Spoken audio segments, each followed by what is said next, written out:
Welcome to a channel tech mechanical and electrical. Nuclear fuel complex NFC का तरफ से जो रिक्रूटमेंट निकल के आया था वेरियस पोस्ट के लिए, जैसे स्टाइपेंड ट्रेनी कैट 1, कैट 2 और वर्क असिस्टेंट पोस्ट पर, तो इसका एग्ज़ाम डेट डिक्लेयर हो गया है। एडमिट कार्ड भी बहुत जल्दी रिलीज़ हो जाएगा, तो आप लोग अच्छा से तैयारी करते रहना। आप लोग ये मत सोचना कि इस बार भी एग्ज़ाम पोस्टपोन हो जाएगा। एग्ज़ाम पोस्टपोन होने का इस बार कोई भी चांसेस नहीं है, तो आप लोग तैयारी अच्छा से करते रहना।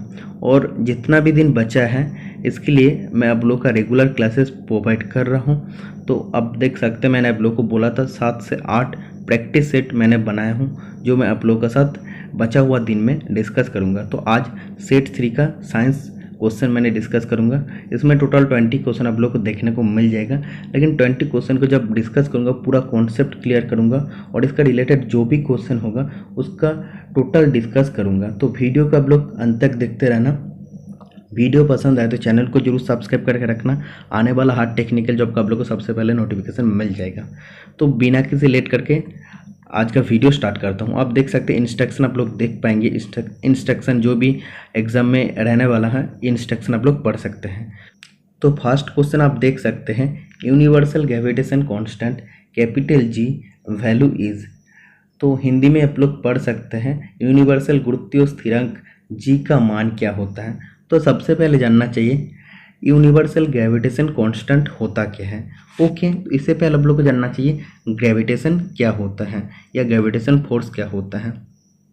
तो सबसे पहले मैं आप लोग को बताऊंगा, any two object having mass attracts each other with a force which is gravitational force और फोर्स ऑफ ग्रेविटी। कोई भी दो ऑब्जेक्ट जिसका मास है तो उन दोनों ऑब्जेक्ट आपस में अट्रैक्ट करते हैं, आकर्षण करते हैं। किसका वजह से करते हैं? एक फोर्स का वजह से करते हैं। ओके, इस फोर्स को क्या बोलते हैं? ग्रेविटेशनल फोर्स या फोर्स ऑफ ग्रेविटी बोलते हैं। इस बार मैं आप लोगों को ड्राइंग के साथ बताऊंगा। तो मैंने क्या बोला हूँ, कोई भी दो ऑब्जेक्ट जिसका भी मास है, ओके सोचो इसका मास m1 है और इसका मास m2 है। आप लोग ये चीज़ याद रखना, मास कभी भी चेंजेस नहीं होता। तो इसका मास m1 है, इसका मास m2 है, दो ऑब्जेक्ट हैं।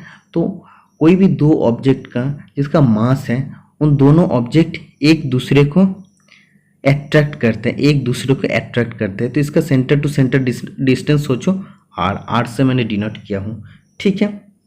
तो जो फोर्स का वजह से एक ऑब्जेक्ट दूसरा ऑब्जेक्ट को अट्रैक्ट करते हैं, इसको ग्रेविटेशनल फोर्स या फोर्स ऑफ ग्रेविटी बोलते हैं, ठीक है।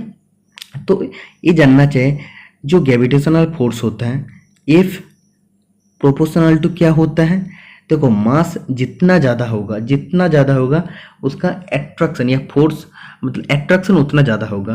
तो फोर्स क्या होगा, अब मैं आप लोग को बता देता हूँ।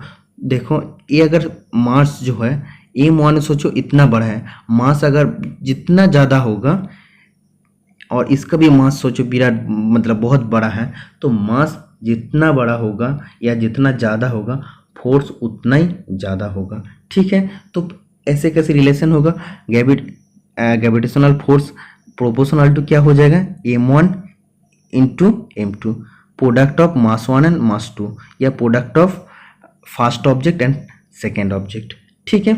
या आप बोल सकते हैं प्रोडक्ट ऑफ टू ऑब्जेक्ट। मैं फिर से आप लोग को बता देता हूँ, ग्रेविटेशनल फोर्स क्या होता है, दो ऑब्जेक्ट जो रहता है तो दो ऑब्जेक्ट का मास जितना ज़्यादा होगा फोर्स या ग्रेविटेशनल फोर्स उतना ही ज़्यादा होगा, ठीक है। इसीलिए हम लोग कैसे लिखे इसको, हम लोग प्रोपोर्शनल टू लिखे, gravitational force proportional to mass 1 into mass 2, मतलब ये जितना ज़्यादा होगा फोर्स भी उतना ज़्यादा होगा, इसलिए हम लोग प्रोपोर्शनल टू लिखे। और एक चीज़ आप लोग को याद रखना चाहिए, तो वेट हम इरेज कर देते हैं, उसका बाद आप लोग को मैं समझा देता हूँ। ओके,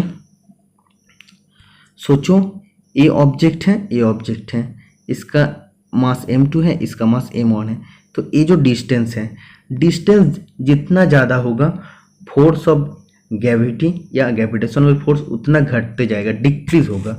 लेकिन डिस्टेंस जितना कम होगा, ये जो r है, r अगर सोचो a नहीं है, ठीक है, तो ये नज़दीक आ गया है। ऑब्जेक्ट जितना नज़दीक रहेगा, जितना कांच में रहेगा, जितना नियरेस्ट रहेगा, उसका क्या होता है, उसका फोर्स ऑफ ग्रेविटी उतना ही ज़्यादा होता है, ठीक है।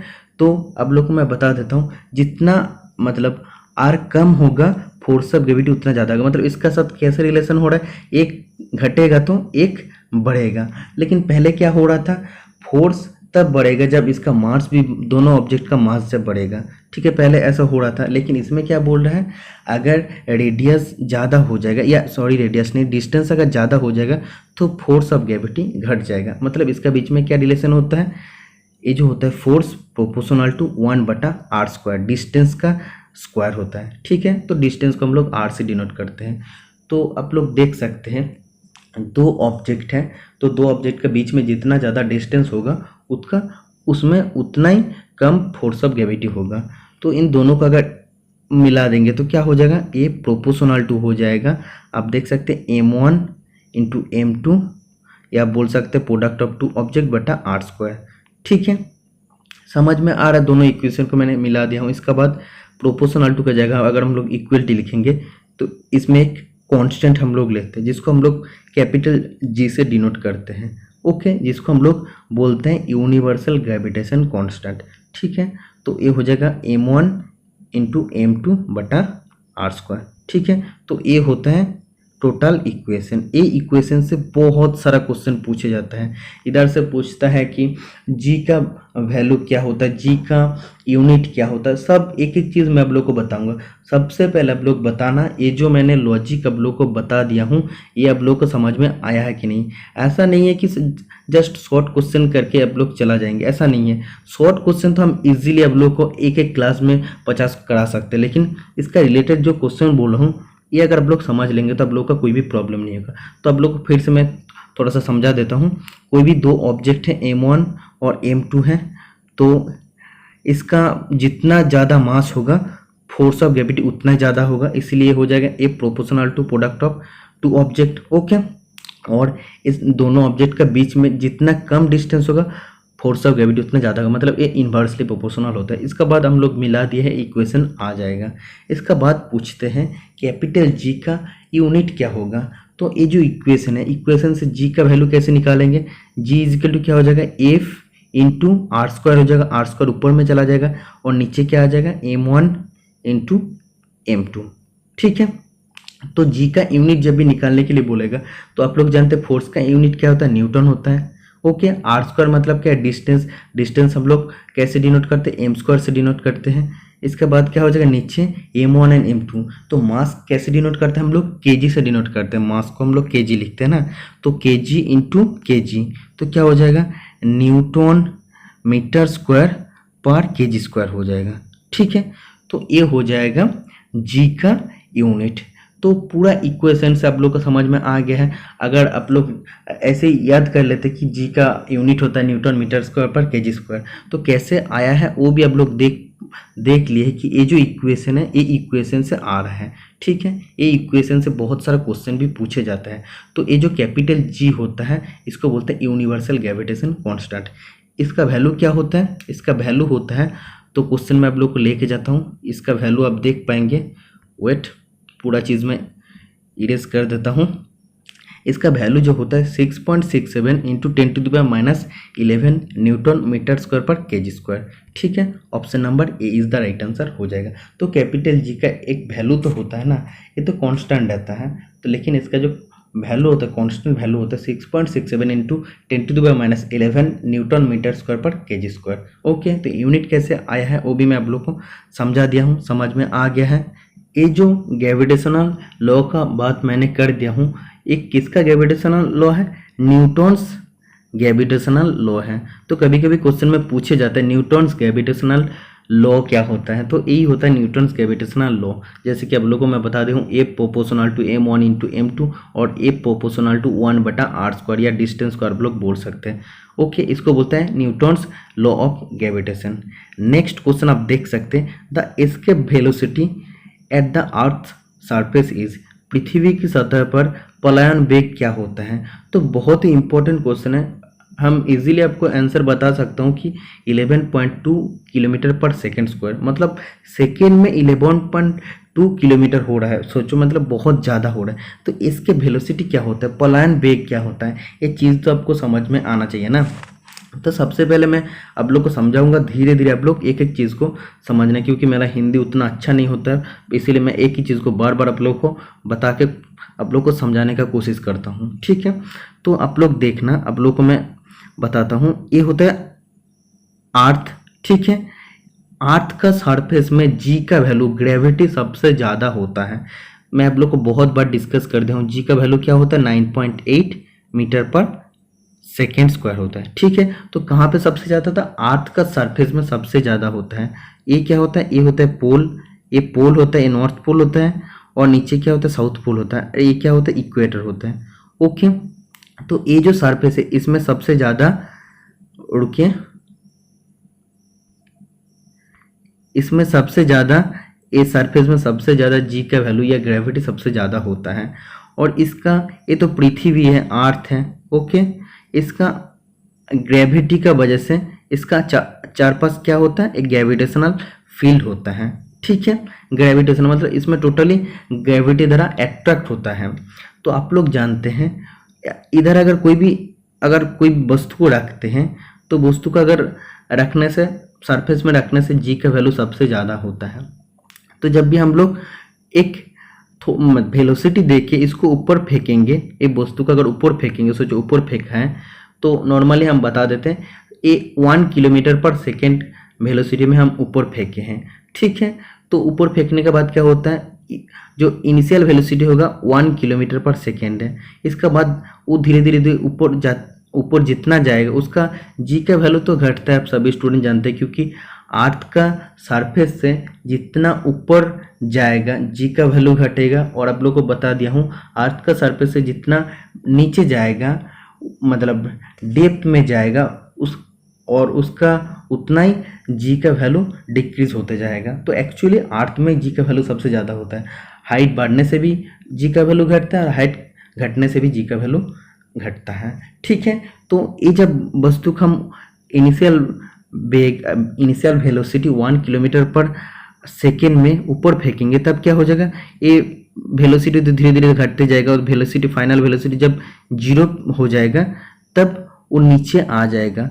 कोई भी वस्तु का अगर हम लोग ऊपर फेंकते हैं तो नीचे क्यों आ जाता है, क्योंकि एक्सीलरेशन नीचे तरफ काम करता है। क्यों काम करता है, ड्यू टू ग्रेविटी। तो एक्सीलरेशन ड्यू टू ग्रेविटी का वजह से अगर हम लोग कोई भी वस्तु को, तो कुछ भी इनिशियल वेलोसिटी देखो ऊपर फेंकते हैं, तो फाइनल वेलोसिटी 0 होकर नीचे ऑटोमेटिकली आ जाता है। ठीक है, इसका बाद सोचो इधर तक गया था, सोचो इधर तक गया था। ठीक है, इसका बाद इनिशियल वेलोसिटी फिर मैंने 5 किलोमीटर पर सेकेंड दे दिया हूँ, मतलब वेग और भी बढ़ा दिया हूँ। इसका बाद सोचो और भी ज़्यादा हाइट तक चला गया है, सोचो और भी ज़्यादा हाइट तक चला गया, इधर तक चला गया। तो अर्थ सरफेस से जितना ज़्यादा हाइट में जाएगा उसका जी का वैल्यू क्या हो, जी का वैल्यू घटते जाएगा। और जी का वैल्यू जितना घटेगा, मतलब ग्रेविटी बहुत ज़्यादा घटेगा। ग्रेविटी जितना घटेगा मतलब नीचे तरफ खींचना, अर्थ का सरफेस का तरफ खींचने का जो क्षमता होता है वो धीरे धीरे घटेगा। तो सोचो 5 किलोमीटर पर सेकेंड वेग में मैंने कोई भी वस्तु को ऊपर फेंका हूँ, तो ऊपर धीरे धीरे जाएगा। पहले इनिशियल वेलोसिटी था 5 किलोमीटर पर सेकेंड, जब ऊपर जाएगा तो फाइनल वेलोसिटी एट लास्ट 0 हो जाएगा। उसका बाद एक्सीलरेशन ड्यू टू ग्रेविटी, तभी भी तो ग्रेविटी है ना, कम हो सकता है क्योंकि हाइट ज़्यादा होएगा, लेकिन फिर भी तो ग्रेविटी है, उसका वजह से फिर नीचे आ जाएगा। तो ऐसा एक वेलोसिटी होता है, ऐसा एक मिनिमम वेलोसिटी होता है जिसमें हम लोग एक वस्तु को ऊपर फेंकते हैं, जिसका वजह से क्या होता है, इतना ऊपर फेंकते हैं कि वो टोटली जो ग्रेविटेशनल फील्ड होता है, ग्रेविटेशनल फील्ड है, सोचो इधर तक था मतलब क्या, ग्रेविटी इधर तक ठीक ठाक काम करता है। तो ग्रेविटी जितना ऊपर जाएगा, 9.8 तो ग्रेविटी होता है अर्थ सरफेस में। ग्रेविटी जितना, मतलब हाइट जितना बढ़ रहा है, 9.8 से घट रहा है, सोचो 8.8 हो रहा है, 8 अब 7.8 हो रहा है, उसका बाद 6.8 हो रहा है, ऐसा तो घटते जाएगा। तो एक ग्रेविटेशनल फील्ड जितना तक है, इधर तक जी का वैल्यू रहता है। इसका बाद अगर ऊपर जाएगा जी का वैल्यू 0 हो जाएगा। ठीक है, तो ऐसा एक वेलोसिटी देके हम लोग कोई भी वस्तु को ऊपर फेंकते हैं कि वो टोटली ग्रेविटेशनल फील्ड का बाहर चला जाता। जब भी ग्रेविटेशनल फील्ड का बाहर चला जाता, उसका जी क्या हो जाता, जी 0 हो जाता। तो जी जब 0 हो जाएगा मतलब उसका ग्रेविटी काम नहीं करेगा। ग्रेविटी जब नहीं रहेगा तो ये नीचे तरफ नहीं आएगा, वो वापस नहीं आएगा। तो ऐसा एक वेलोसिटी दे के हम लोग ऊपर फेंकते कोई भी वस्तु को, वो ग्रेविटेशनल फील्ड का टोटली बाहर चला जाता। तो उधर क्या होता है, बहुत ज़्यादा हाइट में चला जाता। बेग अगर हम लोग सोचो, अब एक 11 किलोमीटर पर सेकेंड हम लोग बेग देते, बहुत ज़्यादा बेग हो गया, तो बहुत हाइट तक चला गया। हाइट चला गया मतलब सरफेस से बहुत ज़्यादा हाइट होगा, तो ग्रेविटी तो घट गया है ना, तो ग्रेविटी तो धीरे धीरे घट जाएगा, तो ग्रेविटी जीरो हो जाएगा। तब क्या हो जाएगा, ये ग्रेविटेशनल फील्ड से बाहर आ गया, इसीलिए ये वापस नहीं आएगा। तो एक ऐसा वेलोसिटी होता है जिसका वजह से कोई भी वस्तु ग्रेविटेशनल फील्ड से एस्केप करता है और वो कभी वापस नहीं आता है अर्थ का सरफेस में, पृथ्वी का सरफेस में कभी वापस नहीं आता है। इसको क्या बोलते हैं, इसको बोलते हैं एस्केप वेलोसिटी। तो समझ में आया कि नहीं, ये आप लोग बताना। हाँ, हो सकता है ज़्यादा टाइम लग रहा है क्योंकि मेरा हिंदी आप लोग को मैं पहले ही बताया हूँ ख़राब है, बहुत ज़्यादा मतलब स्टूडेंट का प्रॉब्लम होता है, फिर भी जो कोशिश करता है समझने का उसको समझ में आता है। तो एक एक चीज़ मैं आप लोग को समझाया हूँ। जो भी स्टूडेंट पूरा चीज़ को देखे हैं, पहले से वीडियो देख रहे हो, सभी स्टूडेंट को समझ में आ गया। अगर आप लोग को नहीं समझ में आया तो फिर से आप लोग रिवर्स करके देखना, आप लोग को समझ में आ जाएगा। और थोड़ा सा एक बार मैं बता देता हूँ, जस्ट आप लोग को ज़्यादा टाइम नहीं लगेगा। ये पृथ्वी है, पृथ्वी का सरफेस, इसका चार पास ग्रेविटेशनल फील्ड कम करता है, ठीक है। तो ऐसा एक वेलोसिटी जिस वेलोसिटी की वजह से इतना हाइट में पहुंचता है कि टोटल ये ग्रेविटेशनल जो फील्ड होता है इसका बाहर चला जाता है। इसमें अर्थ का ग्रेविटी कोई काम नहीं करता, क्योंकि अर्थ का सरफेस से जितना ज़्यादा हाइट में जाएगा उसका ग्रेविटी उतना ज़्यादा घटेगा। तो जितना ज़्यादा सोचो, इधर तो 9.8 होता, इधर सोचो 6.8, इधर सोचो 2.8, तो इसका इतना हाइट में चला गया जहाँ पे ग्रेविटी इक्वल टू जीरो हो जाएगा। तो ग्रेविटी इक्वल टू जीरो मतलब क्या हो जाएगा, उधर तो एक्सीलरेशन नीचे तरफ काम नहीं करेगा क्योंकि उसमें ग्रेविटी नहीं है, तो नीचे वापस कभी अर्थ का सरफेस में नहीं आएगा। तो ऐसा एक वेलोसिटी होता है जिस वेलोसिटी का वजह से अर्थ का सरफेस से अगर कोई भी वस्तु को हम लोग ऊपर फेंकेंगे, इतना ऊपर चला जाता है कि ग्रेविटेशनल फील्ड का बाहर चला जाता, वो कभी वापस नहीं आता है। तो ग्रेविटेशनल फील्ड से जो एस्केप होता है जिस वेलोसिटी का वजह से, एस्केप होने का कारण उस वेलोसिटी को एस्केप वेलोसिटी कहा जाता है, पलायन वेग कहा जाता है, ठीक है। तो कोई भी चीज़ को अगर रॉकेट वगैरह होता है ना, तो रॉकेट को अगर अर्थ का सरफेस से टोटली बाहर निकलना पड़ता तब हम लोग को एस्केप वेलोसिटी का इस्तेमाल करना पड़ता, कि उतना वेलोसिटी का ज़रूरत है अर्थ का सरफेस से निकाल के स्पेस में जाने के लिए, ठीक है। समझ में आ गया पूरा कॉन्सेप्ट, ये चीज़ आप लोगों को क्लियर होना चाहिए था। तो एस्केप वेलोसिटी क्या बोला, पृथ्वी की सतह पर पलायन वेग। तो अर्थ का इस सरफेस में एस्केप वेलोसिटी क्या होता है, ये चीज़ आप लोग को जानना चाहिए। इसका राइट आंसर हो जाएगा 11.2 kilometre per second square. Option number B is the right answer हो जाएगा। मतलब अर्थ का सरफेस से अगर कोई भी वस्तु को टोटली ग्रेविटेशनल फील्ड का बाहर भेजना पड़ेगा, ग्रेविटेशनल फील्ड से एस्केप करना पड़ेगा, अर्थ का सरफेस का जो ग्रेविटी होता है उसका ग्रेविटी का बाहर जाना पड़ेगा, तब वेलोसिटी कितना देना पड़ेगा, 11 किलोमीटर पर सेकेंड वेलोसिटी देना पड़ेगा। मतलब सेकेंड में 11.2 किलोमीटर वेलोसिटी होगा, तब अर्थ का सरफेस से टोटली वो ग्रेविटेशनल फील्ड से बाहर चला जाएगा और वो कभी अर्थ का सरफेस में लौट के नहीं आएगा, ठीक है। इसका बाद थर्ड क्वेश्चन आप देख सकते हैं, the escape velocity at moon surface. Earth का सरफेस में, मून सरफेस में एस्केप वेलोसिटी अलग अलग होता है। तो अर्थ का सरफेस में 11.2 होता है, मून का सरफेस में 2.4 किलोमीटर पर सेकेंड होता है, मून का सरफेस में कम होता है। इसका बाद और भी 2-3 पॉइंट आप लोग को जानना चाहिए। The value of G on the moon. चांद में जी का वैल्यू क्या होता है, तो जी का वैल्यू होता है 1/6 ऑफ अर्थ। अर्थ में जितना जी का वैल्यू होता है, जैसे 9.8 होता है, उसका 1/6 होता है चांद में, ठीक है। तो वेट का फॉर्मूला कभी कभी पूछा जाता है, wait of a body is equal होता है मास इनटू ग्रेविटी, ठीक है। ये फॉर्मूला से बहुत सारा क्वेश्चन आता है, आप लोग याद रखना। इसका बाद बोलता है कि weight of a body is not constant, it changes from place to place. Mass constant होता है लेकिन वेट कभी भी कांस्टेंट नहीं होता है, ये प्लेस टू प्लेस वेरी करते रहते हैं, कभी घटता है कभी बढ़ता है, ठीक है। समझ में आ गया। Next question is the most important question, sparkling of diamond optical fibre is an example of. Diamond का चमकना, ऑप्टिकल फाइबर, एक किसका एग्जाम्पल, उदाहरण होता है। तो इसका राइट आंसर हो जाएगा टोटल इंटरनल रिफ्लेक्शन कुल आंतरिक प्रतिबिंब। ठीक है, तो ये क्या होता है, reflection, refraction, total internal reflection, ये क्या होता है, ये चीज़ मैं आप लोग को बताऊंगा। तो आप लोग धीरे धीरे पूरा चीज़ को देखते रहना। ठीक है, तो सबसे पहले मैं आप लोग को बताऊंगा रिफ्लेक्शन। तो आप लोग जानते हैं रिफ्लेक्ट कहाँ पे होता है, जैसे मिरर होता है उसमें रिफ्लेक्ट होता है ना, तो आप लोग बोलते हैं रिफ्लेक्ट हो रहा है। तो सोचिए एक मिरर है ऐसे, ठीक है, तो इस मिरर में सोचो इधर से एक लाइट रे आ रहा है, इधर से जो लाइट रे आता है इसको बोलते हैं इंसिडेंट रे। ठीक है, इंसिडेंट रे बोलते हैं। तो ये जो मिरर है या जो मीडियम है इसका 90 डिग्री एंगल में अगर हम लोग एक इमेजिनरी लाइन, काल्पनिक लाइन को ड्रॉ करते हैं, इसको क्या बोलते हैं, नॉर्मल बोलते हैं। ये जो मीडियम है इसका 90 डिग्री में अगर हम लोग एक एंगल को ड्रॉ करते हैं, इमेजिनरी एंगल, काल्पनिक एंगल को ड्रॉ करते हैं, इसको बोलते हैं नॉर्मल। ठीक है, तो रिफ्लेक्शन मतलब क्या होता है, रिफ्लेक्ट होकर चला जाता बोलता है ना।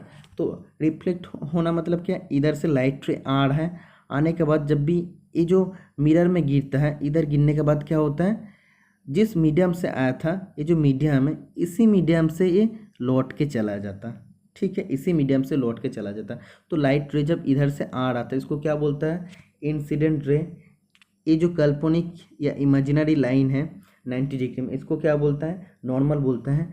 तो ये रे इधर गिरने के बाद, ये जो मिरर इस पे गिरने के बाद जब लौट के जाता है इसको क्या बोलते हैं, रिफ्लेक्शन रे बोलता है। ओके, तो लॉज ऑफ रिफ्लेक्शन में क्या कहता है, जो एंगल ऑफ इंसिडेंट होता है तो इसको क्या बोलता है, ये जो एंगल होता है नॉर्मल का साथ जो इंसिडेंट रे का एंगल होता है इसको आई बोलता है। ओके, इसको क्या बोलते हैं, एंगल ऑफ इंसिडेंट बोलता है।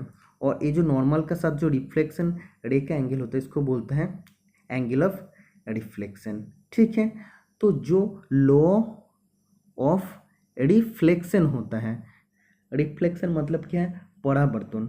तो लॉ ऑफ रिफ्लेक्शन का हिसाब से क्या होता है, angle of incident is equal to angle of reflection. तो फिर से मैं आप लोगों को बता देता हूँ, एंगल ऑफ इंसिडेंट मतलब क्या है, ये जो एंगल ऑफ इंसिडेंट होता है ये is equal to angle of reflection होता है। ठीक है, तो इधर से भी क्वेश्चन पूछे जाता है, तो फिर से मैं आप लोग को शॉर्ट में बता देता हूँ। इसमें क्या होता है, कोई भी एक मीडियम रहता है, सोचिए एक मीडियम है, इसमें अगर कोई भी एक लाइट रे आ रहा है इसको बोलते हैं इंसिडेंट रे, और ये जो 90 डिग्री में एंगल रहता है इसको बोलते हैं नॉर्मल। और ये जब मिरर में गिरता है ये रे, इसके बाद फिर से इसी मीडियम, जिस मीडियम से आया था उसी मीडियम में लौट के चला जाता, ये जो रिफ्लेक्ट होकर चला जाता है इसको बोलता है रिफ्लेक्टेड रे, इसको इंसिडेंट रे बोलते हैं। और ये जो नॉर्मल का साथ इंसिडेंट रे का एंगल होता है इसको बोलते हैं एंगल ऑफ इंसिडेंट। ओके, और ये जो नॉर्मल का साथ रिफ्लेक्टेड रे का एंगल होता है इसको बोलते हैं एंगल ऑफ रिफ्लेक्शन। तो लॉ ऑफ रिफ्लेक्शन में क्या होता है, angle of incident is equal to होता है एंगल ऑफ रिफ्लेक्शन। ठीक है, तो ये चीज़ समझ में आ गया है। और इधर क्या होता है, रिफ्लेक्टेड रे, इंसिडेंट रे और नॉर्मल एट द पॉइंट, ये जो नॉर्मल एट द पॉइंट है, इंसिडेंट रे और रिफ्लेक्शन रे सभी एक ही प्लेन में काम करता है, कि ये एक ही प्लेन में आया था और एक ही प्लेन में लौट के चला गया। ठीक है, ये होता है रिफ्लेक्शन। इसका बाद में आप लोगों को समझाऊंगा रिफ्रैक्शन क्या होता है। ओके, रिफ्रैक्शन का मतलब क्या होता है, अपवर्तन। रिफ्रैक्शन मतलब होता है अपवर्तन। ओके, तो रिफ्रैक्शन में क्या होता है, सोचो मीडियम है, एक मीडियम है, सोचो डेंसर मीडियम है और ये रेयर मीडियम है। ठीक है, इसमें क्या होता है, कोई भी एक लाइट रे आ रहा है। ओके, ये क्या होता है, नॉर्मल होता है, काल्पनिक रेखा क्या होता है, नॉर्मल होता है। और कोई भी एक सोचो, सॉरी रुकिए, कोई भी एक रे आ रहा है तो इस मीडियम, डेंसर मीडियम से तो आया, तो रिफ्लेक्ट होकर जब रिफ्लेक्शन में क्या हो रहा था, रिफ्लेक्ट होकर इधर चला जा रहा था, लेकिन इसमें नहीं होता। इसमें क्या होता है, इधर से आ रहा, इसके बाद आने के बाद क्या होता है, इधर आता है। लेकिन जब भी आता है, जब ये तो डेंसर मीडियम थे तो डेंसर मीडियम से पहले इधर तक आया, जब भी ये दूसरा मीडियम में आएगा, रेयर मीडियम में आएगा, तो एक्चुअली तो पाथ तो इसका ए होना चाहिए था ना, टोटल ए पाथ होना चाहिए था। लेकिन उसमें क्या होता, उसका जो पाथ होता है चेंज हो जाता, कभी इधर आ जाता, कभी इधर चला जाता। फिर से मैं आप लोगों को समझाता हूँ।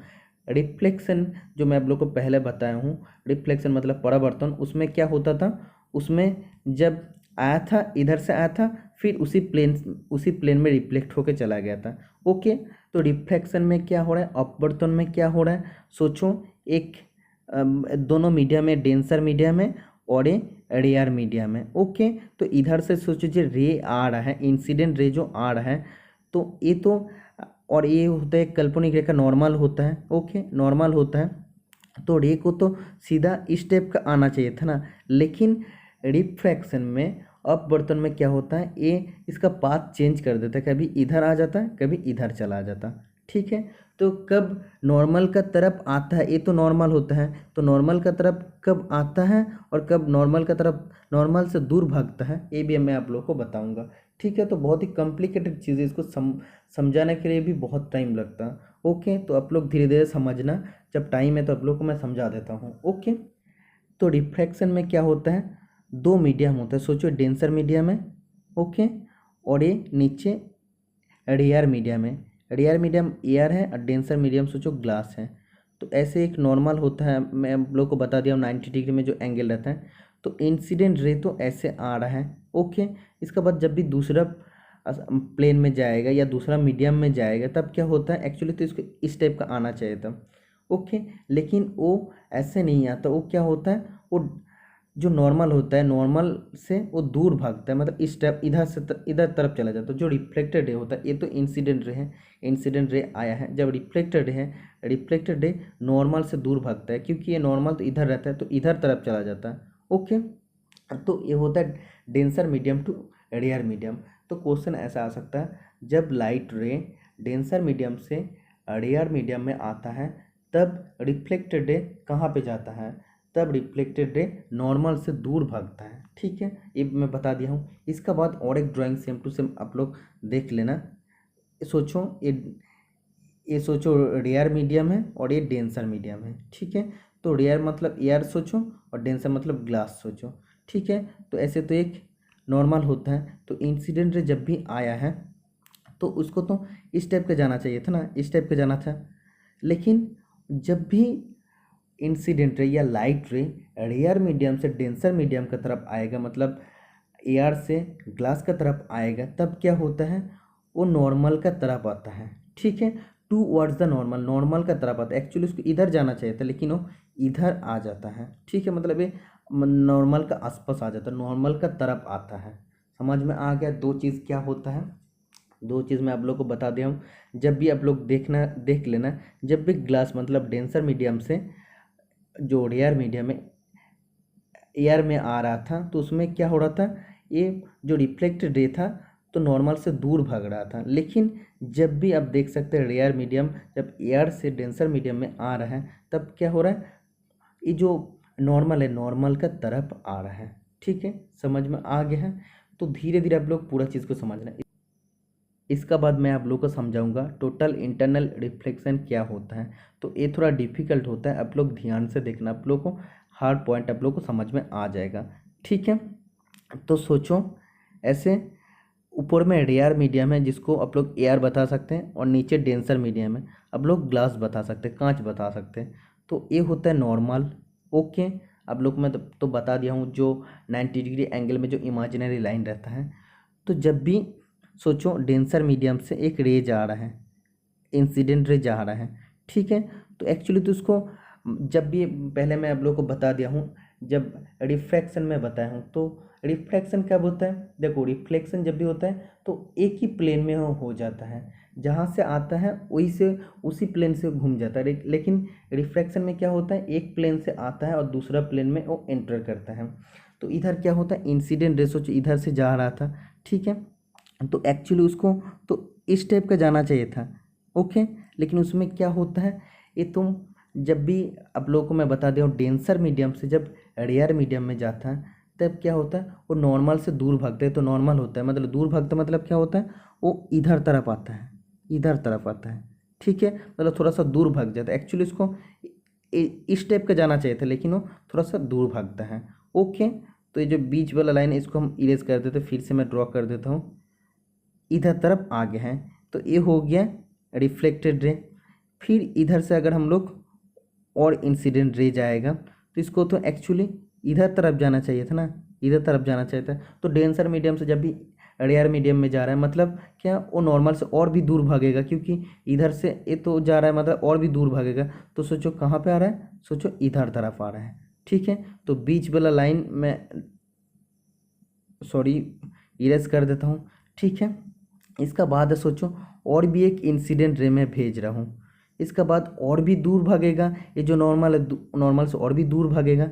ओके, इसका बाद सोचो और भी एक इंसिडेंट रे में भेज रहा हूँ, तो ये कहाँ पे आएगा, एक्चुअली इसको कहाँ पे जाना चाहिए था, इधर जाना चाहिए था, लेकिन ये डेंसर मीडियम से रेडियल मीडियम में आ रहा है, इसलिए कैसे आएगा, वो तब इस तरफ आ जाएगा, वो तरफ टोटल इस तरफ आ जाएगा, मतलब ये जो प्लेन है प्लेन का टोटल ये सब पैरेलल आ जाएगा। ओके, तो इसमें क्या होता है, जब भी डेंसर मीडियम से रेडियल मीडियम में जा रहे हैं वो धीरे धीरे नॉर्मल से दूर भाग रहे हैं। तो इतना तक तो था सेम प्लेन में था, देखो ये ऊपर में ही टोटल इंसिडेंट रे जब जा रहा था तो ये टोटली देखो एक ही प्लेन में था। ठीक है, प्लेन में था ना, लेकिन इसका बाद अगर फिर से कोई अगर हम लोग रे भेज देंगे तब क्या होता, तब वो क्या होता, प्लेन चेंज कर लेता, तब वो प्लेन चेंज करके क्या हो जाता, एक्चुअली इसको ऊपर में जाना चाहे तो ऊपर में वो तब नहीं जाएगा, तब जिस प्लेन से वो गया था इसी प्लेन में वो आ जाएगा। तो पहले से मैं आप लोगों को समझा के आ रहा हूँ, कोई भी लाइट रे जिस मीडियम से जा रहा है उसी मीडियम में अगर घूम के आ जाएगा तो उसको क्या बोलते हैं, उसको रिफ्लेक्शन बोलता है। ओके, तो मैं आप लोग को बता दिया हूँ। तो देखो इसी मीडियम से जा रहा है और इसी मीडियम में लौट के आ रहा है, फिर अगर हम लोग इसको इधर से इंसिडेंट रे भेजेंगे फिर कहाँ हो जाएगा, फिर इधर आ जाएगा, मतलब जितना भी रे हम भेजेंगे टोटल इंटरनल, मतलब ये जो अंदर तरफ ही रिफ्लेक्शन होके आ जाएगा, इसको क्या बोलते हैं, टोटल इंटरनल रिफ्लेक्शन। ठीक है, इसमें एक क्वेश्चन आता है क्रिटिकल एंगल क्या होता है। देखो क्रिटिकल एंगल क्या होता है, ये जो एंगल था, ये जो 4 रे हम भेजे थे पहले 1 2 देखना मेरा काउंटिंग 3 और 4, ये जो नील कलर वाला है ब्लू कलर वाला, ये 4 रे जो था, ये जो एंगल था, ये एंगल को क्रिटिकल एंगल बोलता है, सी से हम लोग डिनोट करते हैं। ये एंगल का वजह से क्या होता है, ये एंगल का वजह से जो रिफ्लेक्टेड रे है ये 90 डिग्री में रहता है नॉर्मल के साथ। देखो कैसे होता है, मैं वो भी आप लोग को मैं बता देता हूँ, फिर से आप लोग ड्राइंग देखना, तो आप लोग देखना फिर से मैं ड्राइंग बना रहा हूँ। तो ये सोचो ये रेडियल मीडियम है, डेंसर मीडियम है, ये नॉर्मल है। ठीक है, तो इधर से पहले जो इंसिडेंट रे भेजा था तो वो सोचिए इस तरफ आया था, इसका बाद जो दूसरा भेजा था इस तरफ आया था, तीसरा जो भेजा था इस टाइप का आया था, चौथा जो भेजा था इस टाइप का आया था। ठीक है, मतलब इधर तरफ आया था। तो ये जो इंसिडेंट एंगल का वजह से रिफ्लेक्टेड रे 90 डिग्री में हो रहा है नॉर्मल का साथ, 90 डिग्री में आ रहा है नॉर्मल का साथ, इसको क्या बोलता है, इस इंसिडेंट रे को बोलता है क्रिटिकल एंगल, जिसको हम लोग सी से डिनोट करते हैं। फिर से मैं आप लोगों को बताता हूँ, आप लोग देख लेना, ये जो इंसिडेंट रे तो इधर से हम लोग भेज रहे हैं तो इंसिडेंट रे है, तो जब चौथा रे, अब देखो 1 2 3 4 चौथा रे जब हम भेज रहे हैं तब रिफ्लेक्टेड रे, तो ये तो इधर जो भी आ रहा है ये सब रिफ्लेक्टेड रे है, तो रिफ्लेक्टेड रे देखो नॉर्मल का साथ 90 डिग्री में आ रहा है। तो जो एंगल ऑफ इंसिडेंट का वजह से, तो एंगल ऑफ इंसिडेंट मतलब क्या है, तो ये चौथा जो रे भेजा था इधर तक, तो जो एंगल ऑफ इंसिडेंट का वजह से एंगल ऑफ रिफ्लेक्शन नॉर्मल का साथ 90 डिग्री में एंगल बना रहा है, उस एंगल को क्या बोलता है, इस इंसिडेंट एंगल को क्रिटिकल एंगल बोलता है। ठीक है, तो इसका एक्चुअली डेफिनेशन क्या हो जाएगा, the angle of incident by which angle of reflection is 90 degree to its normal is known as critical angle.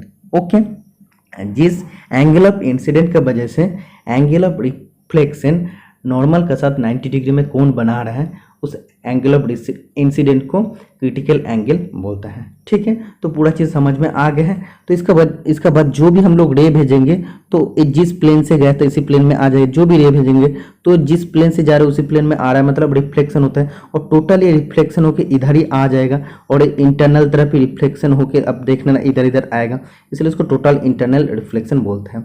पूरा चीज़ समझ में आ गया है। तो कॉन्सेप्ट होता है मेन चीज़, कॉन्सेप्ट अगर समझ में आ जाएगा तो कोई प्रॉब्लम नहीं होगा। एक्चुअली ये स्क्रीन रिकॉर्डर इसलिए समझाने में प्रॉब्लम होता है, अगर बोर्ड होता तो मैं और भी अच्छा से आप लोग को मैं समझा सकता था। तो जो भी स्टूडेंट वीडियो को इतना देर से देख रहे हैं वो सभी स्टूडेंट को फैक्ट को समझ में आ गया, और जिसका पास टाइम नहीं है इतना लंबा वीडियो देखने का वक्त नहीं है, वो सभी स्टूडेंट को कभी भी सीखने को, ये सब सीखने को मौका नहीं मिलेगा। ओके, क्योंकि हर जगह में आप लोग को इस टाइप का एक्सप्लेनेशन नहीं मिलता है। तो स्पार्कलिंग ऑफ डायमंड और ऑप्टिकल फाइबर किसका एग्जाम्पल होता है? टोटल इंटरनल रिफ्लेक्शन का। इसका बाद ट्विंकलिंग ऑफ स्टार, जो तारा का टिमटिमाना, किसका एग्जाम्पल होता है? ये होता है रिफ्रैक्शन का एग्जाम्पल। इस टाइप का क्वेश्चन आ सकता है। तो रिफ्रैक्शन का एग्जाम्पल, रिफ्रैक्शन मतलब क्या होता है? हिंदी में आप लोग एक बार देख लेना, जिसको बोलते हैं अपवर्तन। ठीक है, अपवर्तन जिसको बोलते हैं। Next question, SI unit of lens power. Lens जो होता है, टू टाइप का लेंस होता है, कॉन्वेक्स लेंस होता है और कॉन्केव लेंस होता है। ठीक है, कॉन्वेक्स लेंस को क्या बोलते हैं? कॉन्वर्जिंग लेंस बोलते हैं। कॉन्वेक्स लेंस में कॉन्वर्जिंग क्यों बोलते हैं? देखो इधर से रे आ रहा है, सोचो। इसका बाद क्या होता है? वो एक ही जगह में आके मिलता है, तीनों रे एक ही जगह में आके मिलता है। ठीक है, तो ये होता है, किस में होता है? ये कॉन्वेक्स लेंस में होता है। तो कॉन्वेक्स लेंस में कॉन्वर्जिंग लेंस बोलते हैं, मतलब एक ही जगह में आके वो मिलता है। ठीक है, और जो कॉन्केव लेंस होता है उसको डाइवर्जिंग, मतलब डाइवर्ज होना, मतलब ऐसे रे आ रहा है तो इसके बाद क्या होता है? इस टाइप का हो जाता है, इस टाइप का हो जाता है, मतलब टोटली डाइवर्ट हो जाता है, डाइवर्ट जैसे होता है ना, तो डाइवर्जिंग इसको बोलता है। तो टू टाइप का लेंस होता है। कॉन्वेक्स लेंस को बोलते हैं कॉन्वर्जिंग लेंस और कॉन्केव लेंस को बोलते हैं डाइवर्जिंग लेंस। डाइवर्जिंग मतलब अलग अलग तरफ चला जाना। ठीक है, समझ में आ गया है। तो लेंस का जो पावर होता है उसका यूनिट होता है उसका डायप्टर। ठीक है, option number B is the right answer हो जाएगा। समझ में आ गया। तो लेंस का फॉर्मूला आप लोगों को जानना चाहिए, 1/f is equal to 1/v minus 1/u। इसमें से f क्या होता है? f होता है focal length of lens, lens का फोकल लेंथ होता है। और v क्या होता है? इमेज का डिस्टेंस होता है। और u क्या होता है? ऑब्जेक्ट का डिस्टेंस होता है। समझ में आ गया है। और लेंस का जो पावर होता है उसको हम लोग p से डिनोट करते हैं। और p इज इक्वल टू क्या होता है?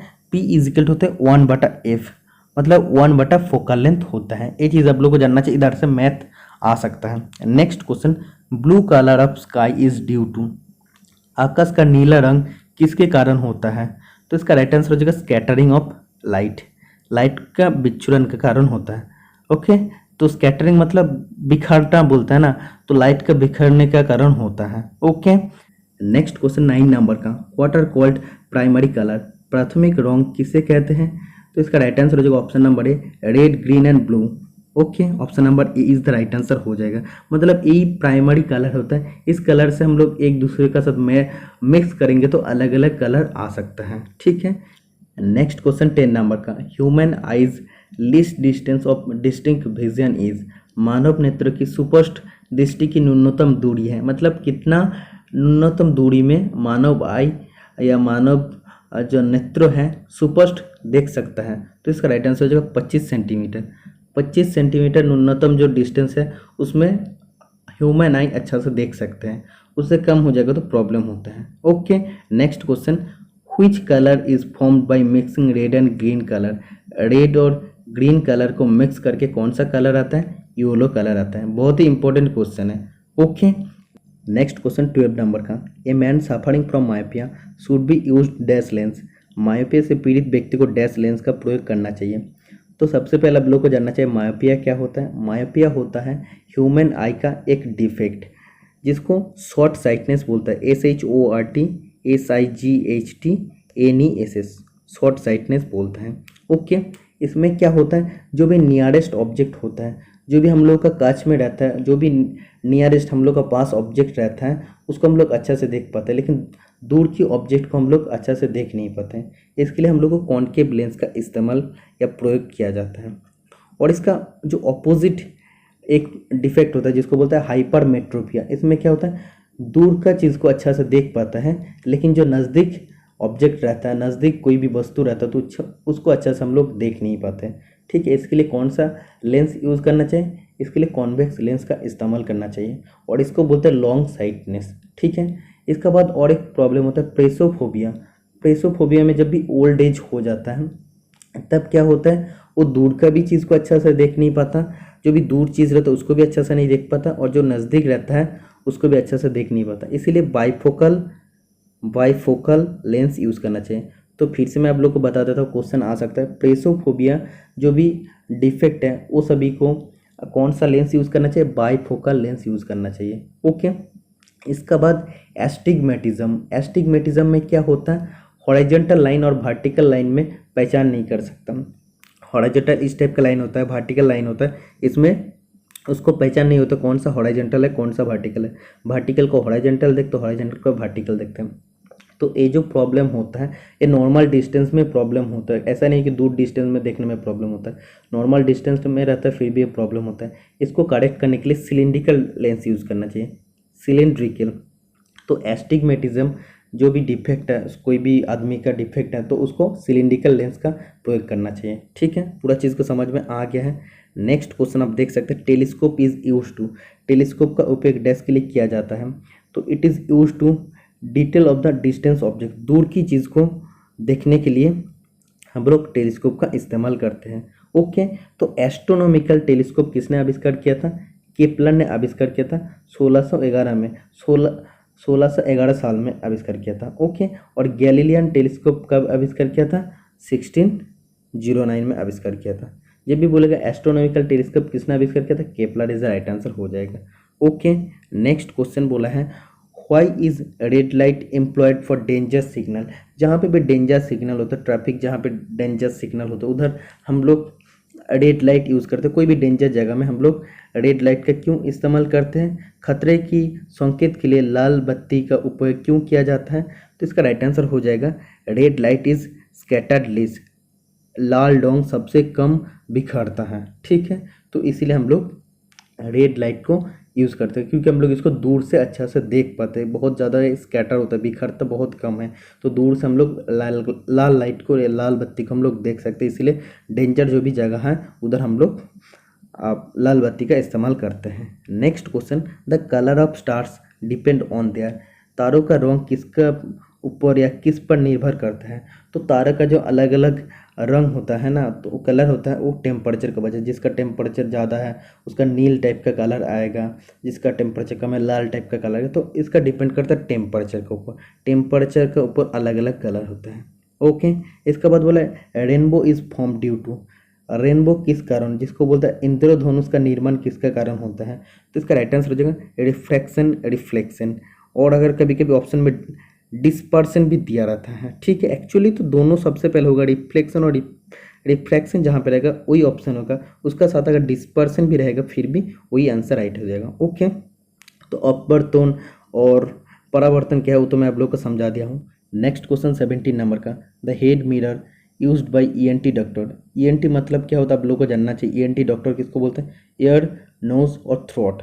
ठीक है, तो जो डॉक्टर ईयर, नोज, थ्रोट का आप ट्रीटमेंट करते हो उसको ईएनटी डॉक्टर बोलते हैं। तो उसका हेड में एक मिरर लगा हुआ रहता है, उसमें कौन सा मिरर का इस्तेमाल करते हैं, उसमें हम लोग कॉनकेव मिरर का इस्तेमाल करते हैं। ओके, अगर कभी बोलेगा जो बाइक का हेडलाइट होता है, हेडलाइट में कौन सा मिरर रहता है, तो उसमें भी कॉनकेव रहता है। ओके, अगर ऐसा क्वेश्चन आएगा बोलेगा कि कोई भी व्हीकल जैसे बाइक, कार का जो रियर व्यू मिरर होता है, जो मिरर होता है ना बैक व्यू को, रियर व्यू को देखने के लिए जो मिरर हम लोग इस्तेमाल करते हैं, तो उसमें कौन सा मिरर यूज़ होता है, उसमें कॉन्वेक्स मिरर यूज़ होता है। कॉन्वेक्स तब हो जाएगा। ठीक है, और जो हेडलाइट में यूज़ होता है वो कॉनकेव होता है। ये चीज़ आप लोग को जानना चाहिए। इसका बाद बोला है candela is the unit of. तो यूनिट एंड मेजरमेंट चैप्टर आप लोग को अच्छा से देख के जाना पड़ेगा, बहुत इंपॉर्टेंट क्वेश्चन है। तो कैंडल लुमिनियस इंटेंसिटी का यूनिट होता है। Option number D is the right answer हो जाएगा।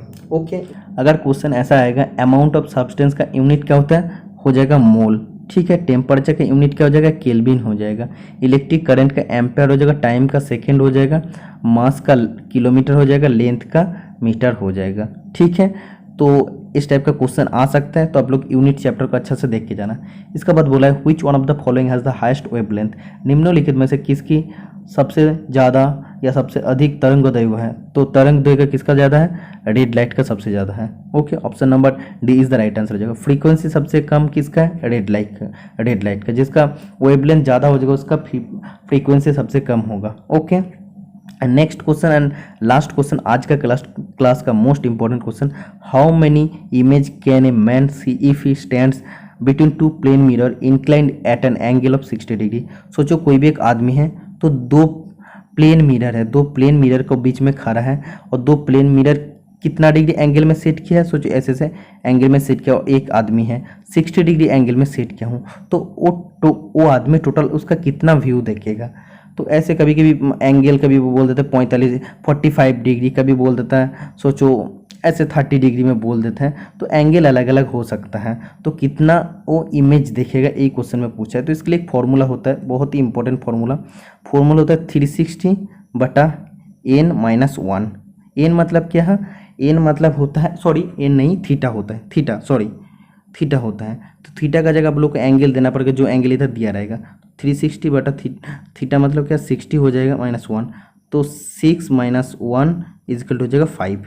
ठीक है, तो फिर से मैं आप लोग को बता देता हूँ क्वेश्चन में क्या बोला है, दो प्लेन मिरर के बीच में एक आदमी खड़ा है, प्लेन मिरर को कितना डिग्री एंगल में सेट किया है, 60 डिग्री एंगल में सेट किया है। ठीक है, उसके बाद बोला वो आदमी को कितना इमेज देखेगा, उसका खुद का कितना इमेज देखेगा, तो टोटल 5 इमेज देखेगा।